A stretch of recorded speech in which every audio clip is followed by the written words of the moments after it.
लखनऊ के घंटाघर पार्क में कई समाजी तंजीमों के लोगों ने इकट्ठा होकर मुल्क में बढ़ रही मॉब लिंचिंग की वारदातों पर नाराजगी का इजहार किया। मुजाहिरीन ने मॉब लिंचिंग के खिलाफ सख्त कानून बनाने का मुतालबा किया। मुजाहरे में कसीर तादाद में समाजी तंजीमों ने वाबस्ता ख्वातीनों ने एहतजाज दर्ज कराया।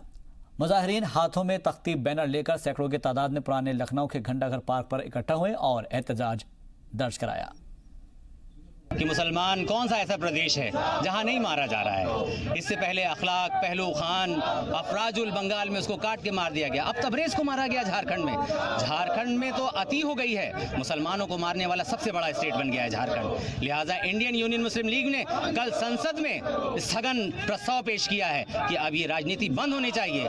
हिंदुस्तान में मुसलमान हिस्सेदार हैं, किराएदार नहीं हैं, और हम यहाँ शांति से रह रहे हैं। इसको हमारी बुज़दिली ना समझा जाए। हम हिंदुओं को अपना भाई समझते हैं, लेकिन अगर ये भगवा गुंडे अपनी दादागिरी बंद नहीं करेंगे तो हम भी जवाब देना जानते हैं। ऐसी वारदातें इसलिए हो रही हैं कि गवर्नमेंट इसकी पुष्टपनाही कर रही है। देखिए, अगर इंसाफ करा जाता तो शायद ऐसा नहीं होता। जब अफराजुल को कत्ल किया गया बंगाल में, जब मारा गया उसको, जब पहलू खान को मारा गया, जब अखलाक को मारा गया, अगर सरकार गरिबान और गुद्दा पकड़कर ले जाती और जेल में ठूस देती तब शायद ऐसा नहीं होता। लेकिन राजनाथ सिंह जब गृह मंत्री थे वो यही कहते रहे कि हम कड़ी से कड़ी जो है कार्रवाई करेंगे, हम निंदा करते हैं। वो निंदा करते करते रक्षा मंत्री बन गए, लेकिन किसी के खिलाफ कार्रवाई नहीं हुई।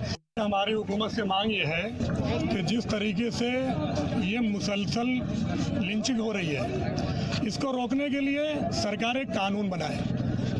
आखिर ये मुसलसल ऐसी हरकतें करने वालों को की हौसला अफजाई क्यों की जा रही है? इसकी सिर्फ एक ही वजह नज़र आती है, क्योंकि अब तक ये देखा गया है एक ख़ास किस्म के लोग ऐसे लोगों की हौसला अफजाई मुसलसल कर रहे हैं।